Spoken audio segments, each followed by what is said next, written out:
human trafficking has got to be the most heinous crime imaginable, if not one of. It's just unbelievable.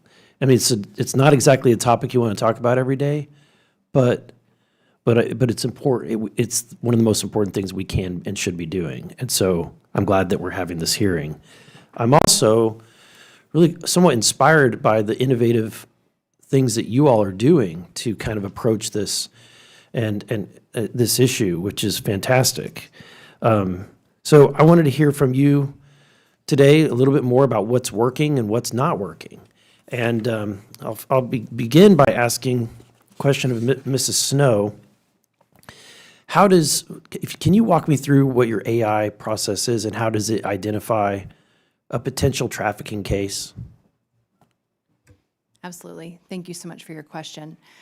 So in terms of how NCMEC is currently utilizing AI, and of course there's a variety of different ways, but one that I'll mention right now. So as we are continuing to receive an increase in volume, especially in our reports, we have identified that we need to make sure that we're creating a safety net, right, to leverage and make sure that all of the data points. So in a missing child case, in a single missing child case, we can have 500 unique data points. In a single cyber tip line report, we can have up to 1,000 data points. And so the reality of being able to make those nuanced connections that can surface clear indicators of possible child sex trafficking is something that is exceeding human capacity with the volume of reports that we have. So by now layering in an AI component, specifically on the missing child cases that we have reported to us, it has allowed us to implement a system, again, that's leveraging decades of subject matter expertise and survivor knowledge to pull the nuanced data points that, of course, when we find an online escort ad, that's a clear indicator. But there's a lot of other nuanced indicators that we now know that when we stack them together, create a more reliable indicator of possible trafficking. Okay.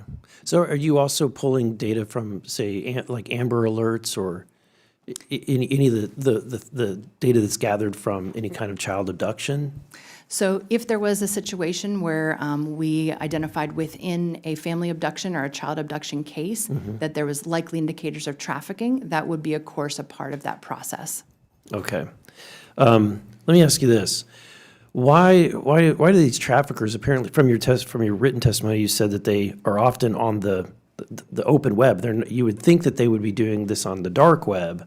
Why would they be so brazen to do it on the open web? Yeah, thank you for your question. And really the very simple answer to that is that's where the kids are, right?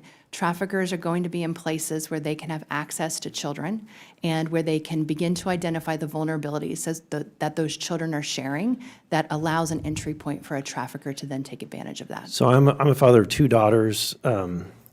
We tried to lock down as much social media and as much access as possible because of that, because just fear for this. But what advice do you have for parents like us that really just want to keep your kids safe? And because what should be also as a parent be aware of? If your child is like, what social media apps are at most risk, or where are the children most at risk? Yeah, I appreciate that question and empathy. And that provides parents, teachers, concerned and trusted adults with a whole suite of resources that you can utilize to engage, kids of all ages in online safety conversations that are absolutely crucial to be having as early as possible. Because the traffickers basically open up a line of communication or some kind of dialogue, and then they go from there. Right? Absolutely. Ms. Lundstrom, what is your process? Like when you're sharing data with law enforcement, how do you do that without compromising the victim's privacy? How do you work collaboratively with law enforcement? Thank you for that question, and happy to answer it. In running the National Human Trafficking Hotline for the last 18 years, our team has developed over 300 protocols around identifying trafficking situations and determining whether or not a situation needs to be reported to law enforcement. So we start first and foremost with the laws, recognizing that we are mandated reporters and we have a duty to report instances that involve Individuals who are suspected to be under the age of 18 are at imminent harm or danger, and when survivors want to report. And so we have an entire protocol around that decision-making process that we have used.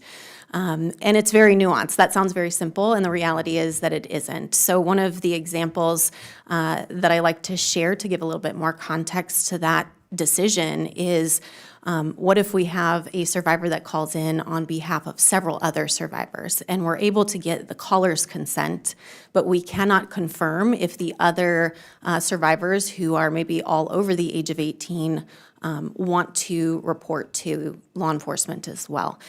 So those protocols really break down how to best make those decisions.